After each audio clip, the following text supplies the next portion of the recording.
Honourable Senators, we now have our witnesses, and I see a quorum of senators. We've had a delay due to the fact that our witnesses are members of Parliament in the House of Commons, and there was a vote, and I'm being told there is another vote by the House, so that our witnesses have very limited time. With the concurrence of the committee, I am suggesting that we start. They'll do their presentations and as many questions as they can. I would ask the witnesses to give me a heads up when they have to leave. You can signal that you need to go down to the other place.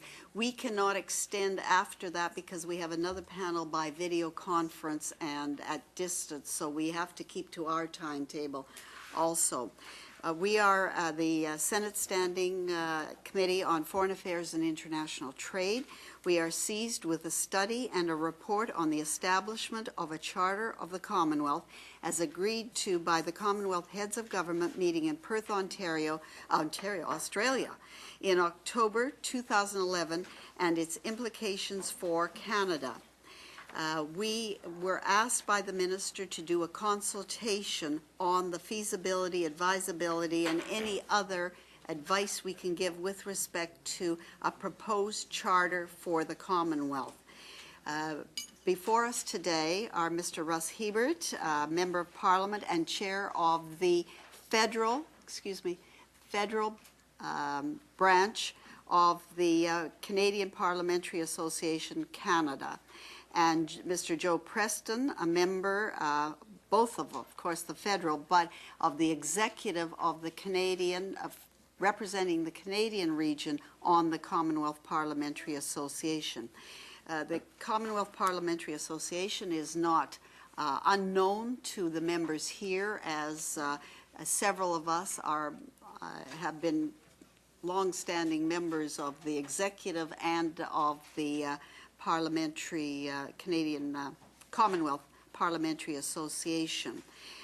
We are interested in, as we are told, that a charter might have some benefit to the CPA, but also perhaps you would have some thoughts from your work as to the advisability of a charter of the Commonwealth, and in what form and of what use it might be to parliamentarians that you represent. So welcome to the Senate, and I understand, Mr. Hiebert, you're going to start.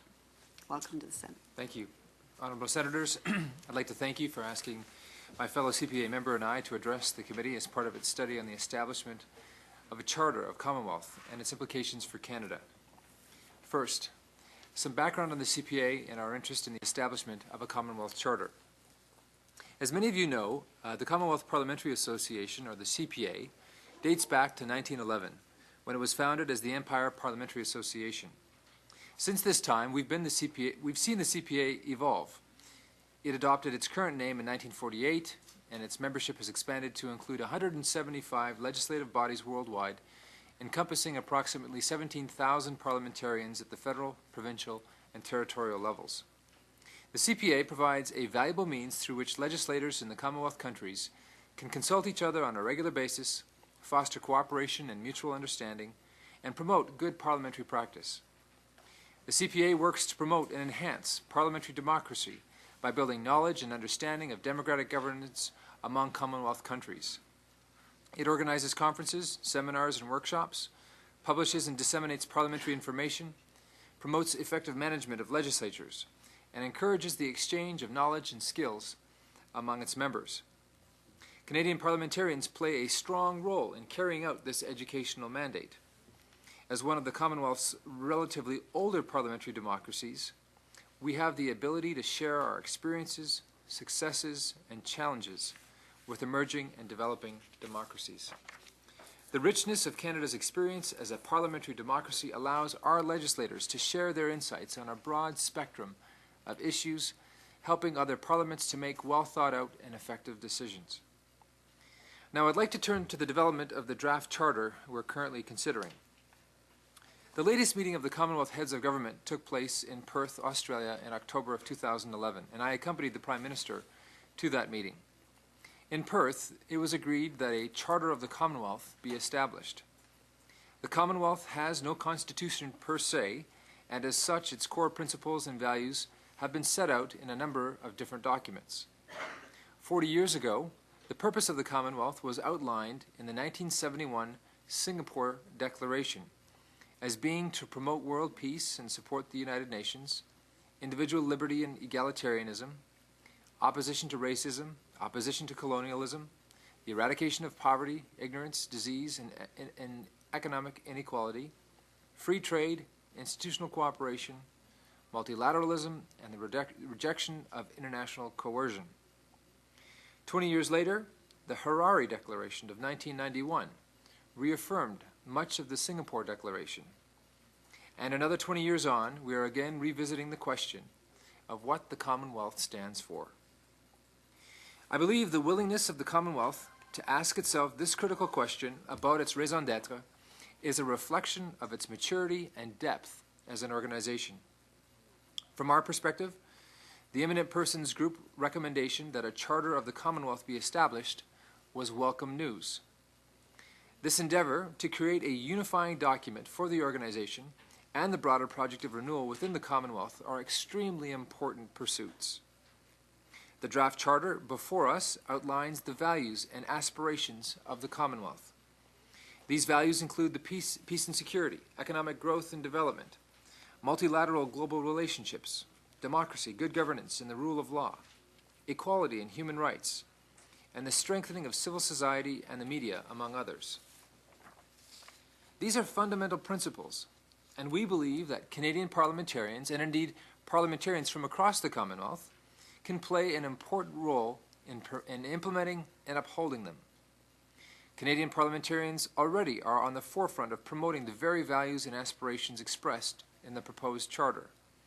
There are sections of the new charter that I believe move the Commonwealth forward, and I'd like to mention a few of them. The draft charter talks in Article 10 about the, quote, sharing of legal materials, end quote, and in Article 15 about mutual support where, quote, peace building is needed. Canadian parliamentarians are already assisting other members of the Commonwealth by sharing our knowledge and experience with them. The draft charter makes explicit the need for such cooperation, and I can only see it growing in the future.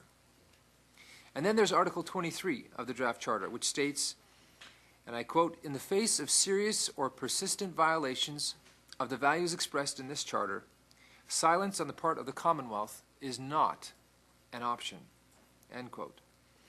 It remains to be seen what reaction to this article will be during the consultation period. As it is written, it would seem to impose upon Canada, as a member of the Commonwealth, a positive obligation to speak out when the Charter of the Commonwealth is being breached. A number of questions pose themselves in this regard. Must Canada speak with the Commonwealth as a collective body, or can it speak on its own? Will it matter if the Commonwealth country in question has agreed to the terms of the Charter or not? What will constitute a serious and persistent violation? As with other areas of international relations, it may take time for a body of precedents in this area to accumulate. The Eminent Persons Group has also recommended that, and I quote at length, a Commissioner for Democracy, the Rule of Law, and Human Rights should be appointed to provide well-researched and reliable information simultaneously to the Secretary-General and the Chairperson of the Commonwealth Ministerial Action Group on serious or persistent violations of democracy, the rule of law, and human rights in member states, and to indicate approaches for remedial action, end quote. Until now, this role has largely been played by the Secretary-General, but it's clear that an arm's-length officer, not unlike our Auditor General or Information Commissioner, would be better positioned to investigate violations and make recommendations. Clearly, this new Commissioner will need a code of conduct to work with, and the proposed charter is a logical place for such a code to be enumerated and agreed to by all member nations. Going forward, the Charter could provide an innovative roadmap to help Commonwealth countries target areas for improvement, channeling our shared history and heritage towards a shared future of effective democratic governance. I also believe that this exercise also presents us with a valuable opportunity to not only renew and reinvigorate the organization, but also to develop a vision for where the Commonwealth should go in the future. The already enumerated objectives in the draft charter, such as increasing respect for individual rights and building our democracies, have always been worthy goals of the Commonwealth, and they will continue far into the future as they should.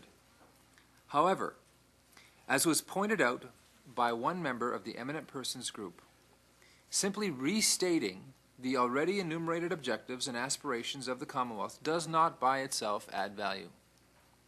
If the Charter is to have real value and relevance, it must embrace a vision that moves our member nations forward in areas where we are not already focused.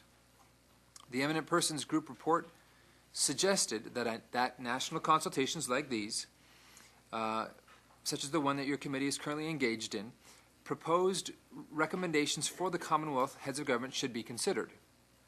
Therefore, I would like to propose, as a recommendation, that we place a greater emphasis on two economic objectives that are enumerated to some extent in the Singapore Declaration, which I've already referred to, but have not received as much attention in our recent Commonwealth discussions and initiatives as they might. The two objectives are free trade and, under the rule of law, the protection of property rights, particularly copyrights, patents, and trademarks. Promoting and protecting property rights across the Commonwealth will facilitate investment in and prosper all our member nations. And a Commonwealth-wide focus on freeing trade may produce positive results for Canada and our fellow Commonwealth nations that we would not achieve through our current bilateral negotiation model. A new focus on free trade and property rights will lead to greater economic opportunities for the whole of the Commonwealth and a brighter future for all our people. I would welcome your questions.